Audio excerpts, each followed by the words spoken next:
अखंड मंथन के सभी दर्शकों को नमस्कार। मैं हूं शेखर त्रिपाठी और आप देख रहे हैं हमारा यूट्यूब चैनल अखंड मंथन। भविष्यवाणी एक्सप्रेस आरंभ होने वाली है थोड़ी देर में, तो जिन दर्शकों को भविष्य की यात्रा करनी है वो इस एक्सप्रेस में सवार हो जाएं, अपना स्थान ग्रहण कर लें, क्योंकि अब से 10 मिनट में हम आपको 2025 की ऐसी 3 बड़ी घटनाओं का दर्शन कराने जा रहे हैं जिसका प्रभाव पूरे संसार पर पड़ने वाला है। और इस कार्यक्रम को आधार बनाया है हमने श्री प्रशांत कपूर की भविष्यवाणियों को लेकर के, और उनके द्वारा जो अपने कार्यक्रम में उन्होंने जो भविष्यवाणी की है उसी को आधार बना करके हमने ये कार्यक्रम तैयार किया है। तो 2025 में घटने वाली ऐसी आज 25 बड़ी घटनाओं की भविष्यवाणी हम करने वाले हैं। इनमें से 6 घटनाएं पहले ही घट चुकी हैं। अब हम सिर्फ 3 घटनाओं की चर्चा करने वाले हैं जो इतिहास में दर्ज होने वाली हैं। तो ज्योतिषाचार्य प्रशांत कपूर के अनुसार पहली घटना जो होने वाली है वो जलते हुए उल्कापिंडों का पृथ्वी से टकराना हो सकता है।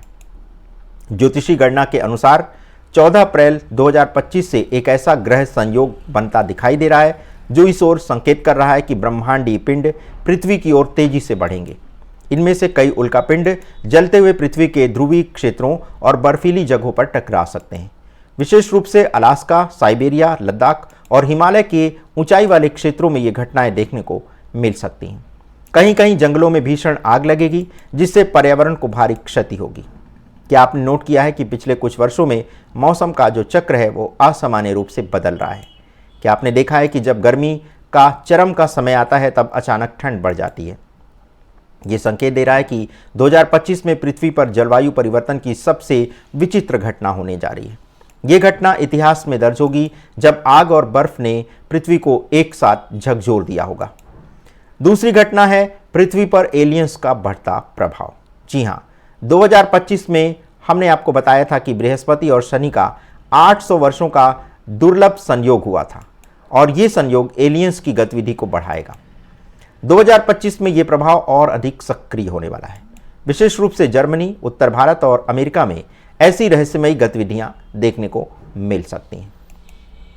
प्रयागराज के महाकुंभ में 144 वर्षों बाद जो साधु संतों का आगमन हुआ है उनमें से मीडिया ने बहुत बड़ी बड़ी घटनाओं को तो आपको बताया ही नहीं, क्योंकि इस वर्ष के 144 वर्ष के कुंभ में ऐसे ऐसे दिव्य साधु संत भी इस कुंभ मेले में आए जिन्हें किसी ने आते जाते देखा ही नहीं।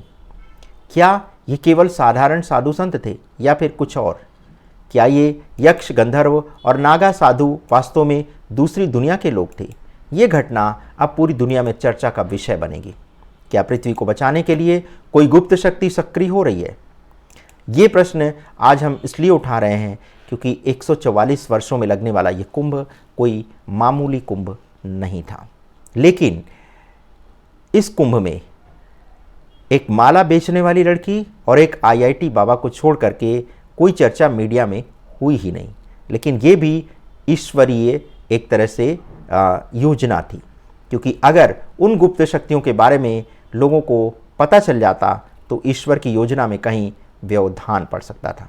यही कारण रहा कि 144 वर्ष बाद लगने वाला ये जो बड़ा कुंभ था जो लगा, जिसमें 67 करोड़ से भी अधिक भारतीय और विदेशी लोगों ने स्नान किया। आखिर क्या कारण रहा कि कुंभ में इतनी बड़ी बड़ी रहस्यमयी घटनाएं हुई हैं? ऐसे रहस्यमयी दिव्य साधु संत और दूसरी दुनिया के लोग इस कुंभ की मेले में आए, लेकिन उनकी चर्चा तक नहीं हुई। और ईश्वर की कृपा से या ईश्वर की योजना से इस पूरे कुंभ मेले को एक आईआईटीएन बाबा और एक माला बेचने वाली लड़की पर एक तरह से पूरी तरह से केंद्रित कर दिया गया। अब आप समझ सकते हैं कि हम आपको क्या बताने जा रहे हैं। जी हाँ, इस वर्ष के जो प्रयागराज कुंभ में बहुत बड़ी बड़ी दिव्य शक्तियाँ उस कुंभ मेले में आईं और अदृश्य रूप से निवास करके चली गईं, और यहीं पर उन्होंने बनाई है भारत के भविष्य की अनोखी योजना। इसी कुंभ मेले में उन्होंने भारत को बचाने के लिए कई बड़ी योजनाएं तैयार की हैं, जिस पर अमल करना अब वो आरंभ कर चुके हैं।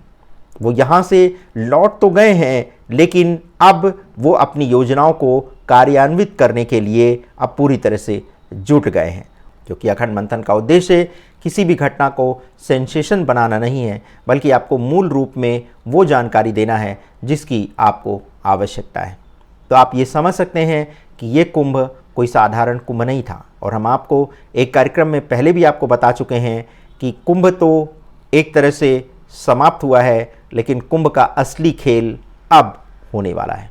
और चलिए अब आपको बताते हैं वो तीसरी घटना जो संसार को एक तरह से भौचक्का करने वाली है। तो तीसरी घटना जो होने वाली है वो सूर्य में बहुत बड़ा विस्फोट होने वाला है, और इसके कारण वैश्विक संचार संकट खड़ा होने वाला है।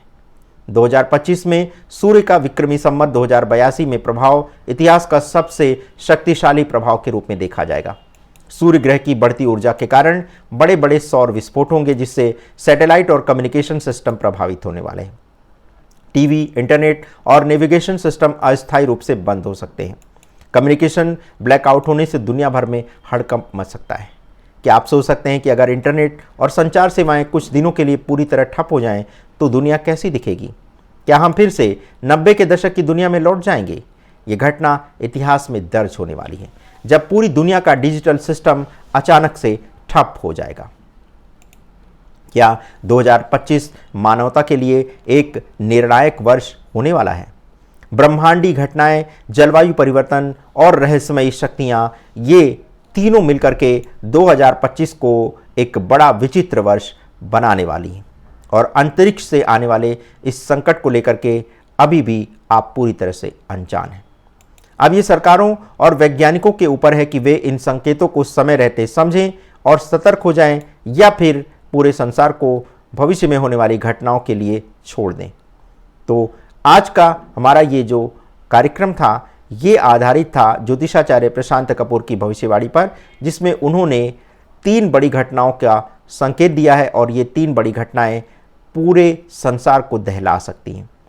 क्या आपको भी ऐसा लगता है कि ऐसा कुछ होने वाला है? यदि आपको ऐसा लगता है तो आप इसकी सूचना हमारे व्हाट्सएप नंबर 7905414965 पर दे सकते हैं।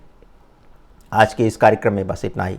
जिन यात्रियों को, जिन दर्शकों को भविष्य की यात्रा करनी है, वो अभी इस एक्सप्रेस से ना उतरें, क्योंकि भविष्यवाणी एक्सप्रेस अपनी अगली भविष्य की यात्रा पर चलने के लिए पूरी तरह से तैयार है। यदि आपको हमारे चैनल का कंटेंट अच्छा लगता है तो आप इसे लाइक, शेयर और सब्सक्राइब कर सकते हैं। यदि आपको इस चैनल का कंटेंट अच्छा नहीं लगता है तो भी आप अपनी राय हमारे पास भेज सकते हैं। आप हमें बता सकते हैं कि आप किन विषयों पर चैनल पर कार्यक्रम देखना पसंद करेंगे। तो इतना बहुमूल्य समय हमारे चैनल पर व्यतीत करने के लिए आप सभी दर्शकों का हृदय से आभार। नमस्कार।